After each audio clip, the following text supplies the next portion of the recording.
In the name of Allah, the Beneficent, the Merciful. عزیز طلبہ، chapter آج 3 کے ساتھ آپ چوتھے لیکچر میں شامل ہیں، why boys fail in college, Herbert E Hawkes.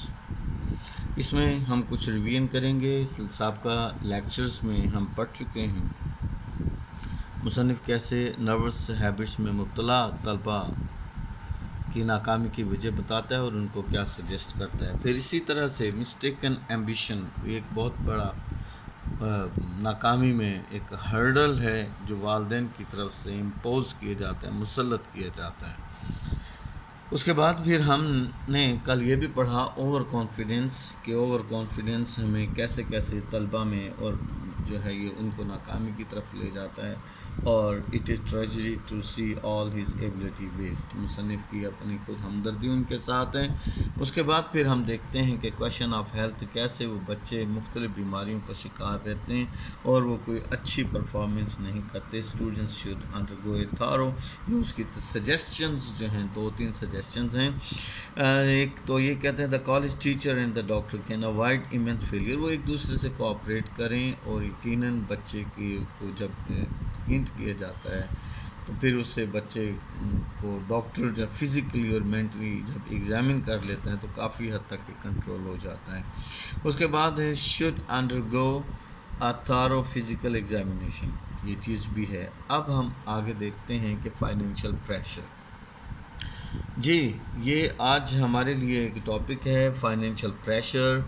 اس میں ambitious students suffer from financial pressure, یہ اکثر بیچارے مبتلا رہتے ہیں، خاص طور پر on the part of parents. یہ بڑے پڑھنے والے ہیں، پڑھنا چاہتے ہیں، لیکن والدین انہیں مجبور کرتے ہیں۔ آگے مصنف لکھتا ہے many parents force their children to earn and learn at their own resources, in this way the students get poor earning, poor learning and poor health. یہ 3 چیزیں مصنف بتاتا ہے کہ اگر وہ کمائے گا پھر پڑھے گا تو اس سے 3 چیزیں جو 3 نقصانات ہیں وہ سامنے آئیں گے۔ کیا ہے؟ انتہائی ناقص قسم کی اس کی ارننگ ہوگی، چند سکے وہ کما سکے گا۔ پیور لرننگ، انتہائی چند قسم کے بنیادی سے معلومات بھی شاید وہ اپنے اس سبجیکٹ کی نہ لے پائے، اور اس کی صحت بھی ڈسٹرب رہتی ہے، کیونکہ ساری رات جاگ کر جب وہ کام کریں گے مختلف نوعیت کے تو یقیناً وہ ڈسٹرب رہیں گے مینٹلی طور پر۔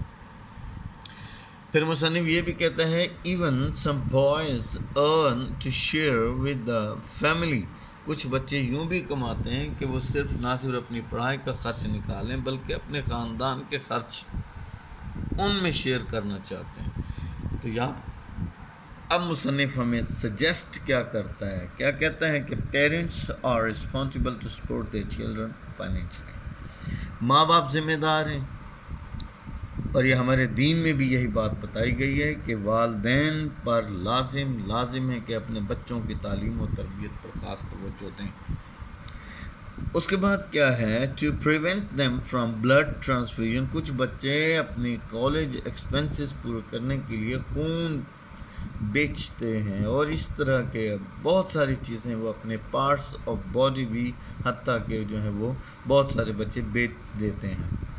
بلڈ ٹرانسفیوژن کا یہاں ذکر کیا ہے مصنف نے، تو وہ صرف اس کے بعد اب مصنف آگے ایک اور تجویز دیتا ہے to stop them from working till late night, ہمیں یہ روکنا ہوگا کہ وہ بچے جو شام 6 بجے سے پھر رات 2 بجے تک وہ کام کرتے رہتے ہیں اور اس کے بعد صبح پھر انہیں کالج جانا ہوتا ہے، تو یہ چیز ان کو ہمیں روکنی پڑے گی، ورنہ اس سے ان کی صحت پر بہت برا اثر پڑے گا۔ The college should facilitate them with scholarship and stipends، مختلف قسم کے اسکالرشپس آتے ہیں، کچھ مخیر حضرات ہیں وہ بھی ان چیزوں سے دیکھیں تو کالج بچوں کو اسکالرشپس دیے جائیں تاکہ وہ بچوں کی حوصلہ افزائی اور وہ مینٹل پریشر، جو فائنینشیل پریشر جو ان کے ذہن پر دباؤ بن جاتا ہے، جو ان کے کانفیڈنس کو ختم کرتا ہے، یہ چیزیں ہم ان کے لیے ختم کر سکتے ہیں اور ان کے لیے ہیلپ فل ہو سکتے ہیں، خاص طور پر کالج کی جتنی بھی کالج اتھارٹیز ایسے بچوں کے لیے خاص طور پر اسکالرشپ کا بھی لازمی امتحان اس میں اہتمام کریں۔ نیکسٹ ہمارا ٹاپک ہے اسپورٹس اینڈ لٹریری ایکٹیویٹیز. ٹھیک ہے، اسپورٹس ضرورت ہے، بلکہ ایک ماہر معاشیات تو یہ بھی کہتے ہیں کہ اگر کسی ملک کی ترقی کو دیکھنی ہے تو اس کی اسپورٹس کو دیکھیں.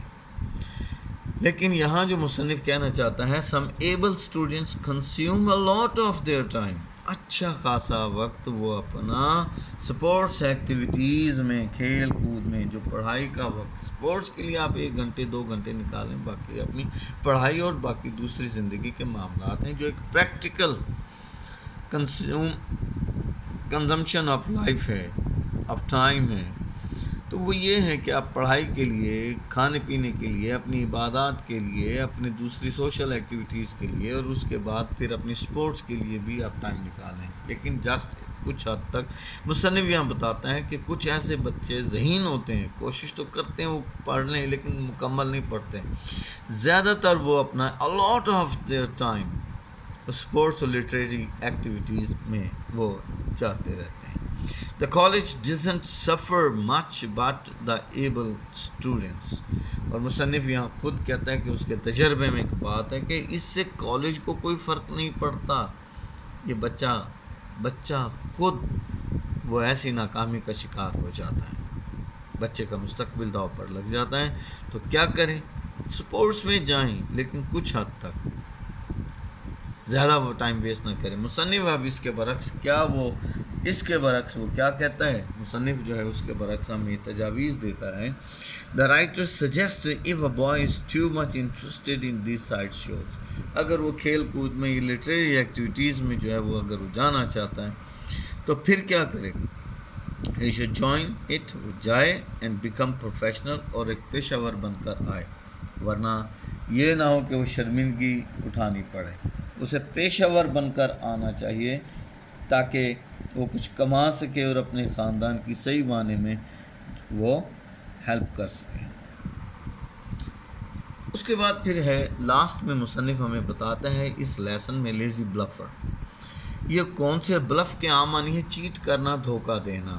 لیزی بلفر ایسے بچے ہوتے ہیں جو روپ لبادہ اوڑھ کر آتے ہیں، جنہیں کمانے کھانے سے کوئی فرصت نہیں. وہ صرف کالج کے عیش و عشرت والے حصے کو دیکھتے ہیں اور خود وہ انجوائے کرنا چاہتے ہیں، کیونکہ ان کے پاس اچھا خاصا پیسہ ہوتا ہے یا نہیں ہوتا ہے، ان کے ایمز نہیں ہوتے. وہ آگے پریکٹیکل لائف میں آگے اس سے اوائڈ کرتے ہیں، جانا نہیں چاہتے ہیں. لیزی بلفرز کیا ہے؟ یہ non serious boys who join college just for fun, ہنسی مذاق کے لیے، اپنا ٹائم پاس کے لیے وہ یہاں سے کالج جوائن کرتے ہیں. Those who join their company میں اسپوائل دیئر کریئر، حتیٰ کہ ایسے بچے جو ان کے ساتھ شامل ہو جاتے ہیں وہ ان کو بھی خراب کر دیتے ہیں.